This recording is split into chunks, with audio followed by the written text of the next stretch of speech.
जी आ गए डिबेट में। भाई बीरेन जी, बड़ी चर्चा है कि अशोक गहलोत के लोग राष्ट्रीय अध्यक्ष बना रहे हैं और बीजेपी को भी अध्यक्ष यूपी का मिलने वाला है, भूपेंद्र चौधरी को बना रहे हैं।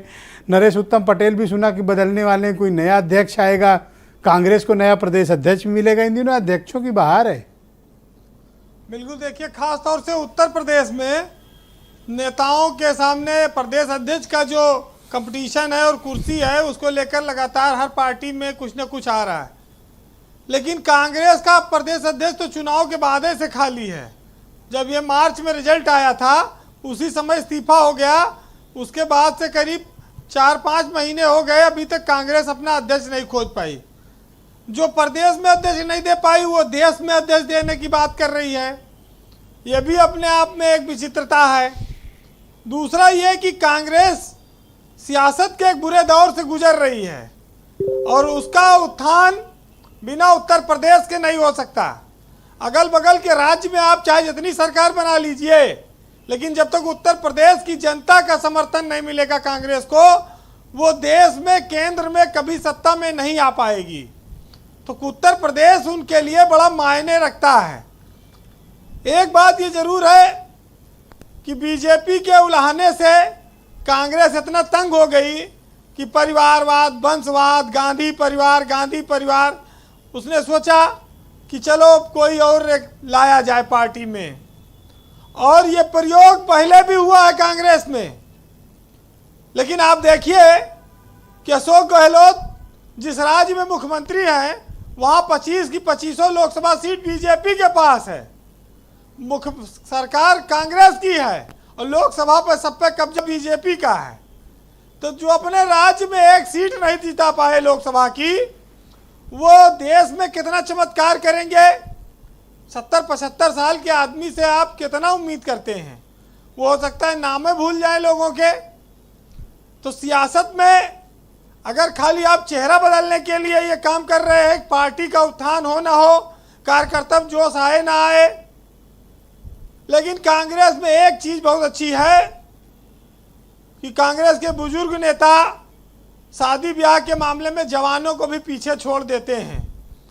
कांग्रेस के जवान नेता शर्मा जाए, बूढ़े लोग इतना शादी करने में आगे हैं।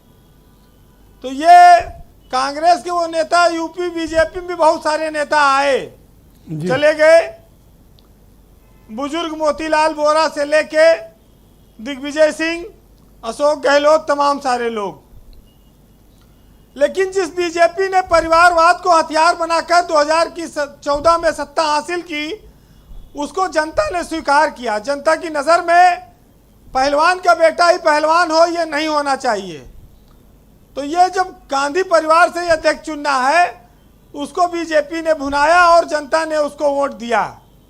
ये रिवाज की ये प्रथा, ये अब कांग्रेस अगर खत्म करना चाहती है तो स्वाभाविक है कि इसमें उसकी भलाई भी होगी। उत्तर प्रदेश में कांग्रेस के पास कोई जमीन नहीं बची है और आप देख रहे हैं कि विधानसभा का चुनाव हुआ, 2 विधायक आए हैं कांग्रेस के और लड़े थे ये 403 पे। अगर परसेंटेज भी निकालिए तो पता नहीं पॉइंट में जाएगा कितने पहुंचेगा।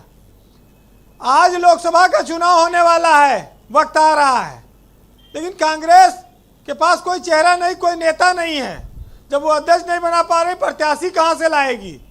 लेकिन अभी बात करो तो कहेंगे 80 पे लड़ेंगे। अभी कोई पार्टी इनसे गठबंधन करने जाए तो इतनी बड़ी बड़ी बातें कर देंगे कि कोई इनसे गठबंधन नहीं करेगा। मांगेंगे 50 पे हम लड़ेंगे, 30 पे तुम लड़ो, और 50 पे लड़ाएंगे किसको ये नहीं बता पाएंगे। 3 उत्तर प्रदेश से राज्यसभा सांसद भेजे, अगर उसमें से एक आध जमीनी नेता को भी भेज देते तो कोई बुराई नहीं थी। प्रमोद कृष्णम भी इस प्रदेश में कांग्रेस का बहुत बड़ा चेहरा है, संत भी हैं, बीजेपी का जवाब भी दे लेते। अगर वो राज्यसभा चले जाते तो कांग्रेस का ज़्यादा भला होता। लेकिन कांग्रेस चूक गई। पहले कहे 27 साल यूपी बेहाल, अब 35 साल होने वाला है यूपी बेहाल, और कांग्रेस अपनी बेहाली पे नज़र नहीं डालती है। सुना है कि निर्मल खत्री को फिर से अध्यक्ष बनाने की तैयारी है। अब वही है जो पुराना देख चुके हैं कि भाई कांग्रेस पार्टी का तो और निर्मल जी जब अध्यक्ष थे तो देर से दिन की शुरुआत होती है वहाँ। कांग्रेस में एरिस्टोक्रेटिक कल्चर की तरह काम होता है, वो कल्चर बदल ही नहीं पाया। तो जब आपके पास विकल्प ही नहीं है तो कहाँ जाएंगे। देखिए, मोदी ने एक नारा दिया था, कांग्रेस क्यों बर्बाद हुई, कि वो बेच रहे हैं भारत को, मैं चैन से कैसे सो जाऊं, वो लूट रहे हैं सपनों को, खामोश में कैसे हो जाऊं। 2014 में ये नारा बड़ा सटीक इसलिए बैठा कि मनमोहन प्रधानमंत्री के नाते 10 साल जनता उबी थी और उसने बदलने में देर नहीं लगाई। लेकिन लोगों ने वो दौर भी देखा है कि कांग्रेस कोई एक दिन में थोड़ी डूबी है, उसको डूबने में बड़ा समय लगा। कहते हैं कि देश में समस्याएं बहुत थी, कांग्रेसी भी बहुत थे, फिर धीरे धीरे समस्याएं बढ़ती रहीं, कांग्रेसी भी बढ़ते रहे। फिर एक दिन ऐसा आया कि समस्या कांग्रेस हो गई और कांग्रेस समस्या हो गई। फिर बीजेपी ने ऐसा काम किया कि दोनों घट गए। ये दुबे जी आज इतना उल्लासपूर्ण माहौल में क्यों है? इनसे पूछा भी नहीं, ये तो पूरा नेटवर्क फैला दिए, ये हो जाए तो ये कट डालें, ये हो जाए तो ये कट डालें, फिर ऐसे हो जाएगा, फिर वैसे हो जाएगा, मतलब पूरा पिक्चर पेंट कर डाले। देखिए, अगर कांग्रेस बीजेपी से कोई टक्कर लेना चाहती है तो उसको स्ट्रेटेजिक रूप से लड़ना पड़ेगा, चाहे बंगाल हो, चाहे बिहार हो, चाहे उत्तर प्रदेश हो, जो ये बड़े राज्य हैं जहां पर बीजेपी से लड़ने के लिए तमाम इलाकाई छत्रप हैं, वहां पर इनको अपना सूझबूझ दिखानी पड़ेगी। ज़्यादा अंतर नहीं, अगर 50-60 सीट पर अगर कांग्रेस को कड़ा मुकाबला दे दे बीजेपी को, तो वो एक परिवर्तन लाने की स्थिति में आ सकती है। आपने देखा होगा कि कांग्रेस बिहार में फिर से नवजीवन पाई है, वहां पर मंत्री बनने का उसको मौका मिला है जी। लेकिन समस्या इस बात की है कि बीजेपी कम होशियार नहीं है। बीजेपी ने देखा जहां जहां कमजोर है, सुनील बंसल जैसे आदमी को ले गई और कहा कि उड़ीसा, बंगाल, तेलंगाना में जिताओ। उसने भी अपनी ऊर्जा लगा रखी है, उनके पास बहुत बड़े बड़े रणनीतिकार हैं। और कांग्रेस के पास एक नाम लाती है और कब करेगी क्या निर्णय, उनके अपने अंदर ही विरोध होने लगा है, वो क्या करेंगे जी।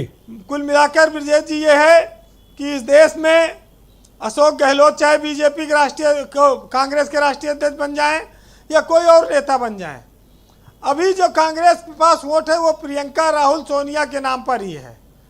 और उत्तर प्रदेश में इन तीनों को वोट नहीं मिल रहा है, तो आपको उत्तर प्रदेश को माइनस करके कांग्रेस किसी को अध्यक्ष बना ले, कहीं चुनाव लड़ ले, राज्य में सरकार बना ले, चमत्कार नहीं होगा। जहां उनकी इच्छा है केंद्र में आने की, उसके लिए उत्तर प्रदेश से उनको ऊर्जा मिलनी चाहिए। बहरहाल कंक्लूड करें। आजकल मीडिया का ये दौर है जिसमें स्थितियां बड़ी खराब है। सोशल मीडिया से वैसे कांग्रेस इतनी बदनाम हो जाती, बीजेपी इतना दुष्प्रचार कर देती है कि नेहरू ने चीन से हरवा दिया और देश का टुकड़ा करा दिया, नेहरू ने यह कर दिया, सारी गलतियों के लिए नेहरू जिम्मेदार है। लोग उसी में आज तक डूबे हैं, बीजेपी की हर बात को सही मानते हैं। कांग्रेस को कोसने वालों की संख्या बहुत है, कांग्रेस की गलती मानने वालों की। बहरहाल कांग्रेस की हालत पर एक शेर सुनिएगा कि न पूछिए कि मौसम गुल कब कैसे गुजर गया और उस बूढ़े सजर से फिर कोई जवां पत्ता झड़ गया। न हवाओं का जुर्म था, न फिजाओं की थी खता, और अहले चमन ही खुद अपनी रजा से मुकर गया। और है हाथ का जो निशान, तो फिर छूटा है हाथ क्यों, और तुम्हारी खुद गर्जियों से ख्वाब ये हुकूमत बिखर गया। बहुत शुक्रिया बीरेन जी, आपका बहुत बहुत धन्यवाद। Ground zero